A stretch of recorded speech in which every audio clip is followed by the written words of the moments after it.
Hello, Adrian. Hi, Todd. Adrian, I must compliment you. You always have the nicest jewelry. Oh, thank you. That's a nice thing to say. Where do you get it?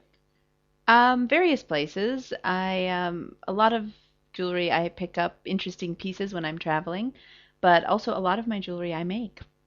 Get out of here. No, I'm serious. You make your own jewelry. Yeah, some of it. It's kind of a hobby of mine that just developed in the last few years. Now, that's pretty cool that you make your own jewelry. Like how do you make jewelry? What's the process? Well, depends on what you want to make, of course, but I go to the jewelry shop or the bead shop usually, and they have all of the different pieces, different kinds of beads, different kinds of chains, different kinds of clasps, and wire, and all of the things that you need to put a necklace or bracelet together. And you just fiddle it together? Yeah, usually I have an idea in mind, a color scheme in mind, or maybe I'm thinking I bought a new skirt and I want something to go with it. So it was a hobby born out of necessity because I couldn't afford to keep up with my buying accessories all the time. So, Cool. mm. So, how did you learn how to do this? Did you take a class? No, I probably should actually. But no, it actually started not too long ago. A friend of mine had a really, really nice looking necklace that was falling apart.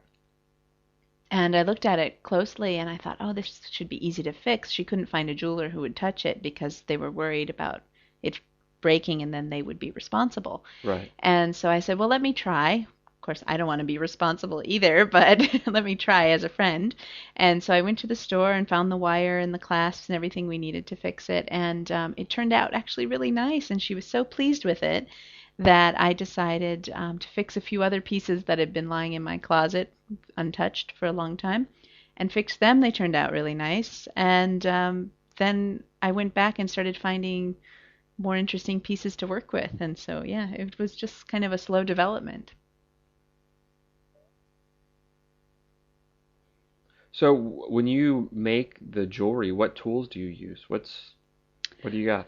Usually, you need some kind of a wire cutter or scissors, depending on whether you're working with string or thin wire. I recommend thin wire just because it lasts longer, it's stronger, string can wear out. You have a needle nose plier. So it's a specific type of pliers that has a very pointed end on it, needle nose they call it, and that's used to clamp some of the clasps together and also just to help pull the thread through the beads, that kind of thing. And then you'd need to buy separate clasps to be able to wire everything and be able to wear it, basically. So it's actually really straightforward and very simple. It just sounds and looks very complicated, so it makes everyone much more impressed than they should be, I think.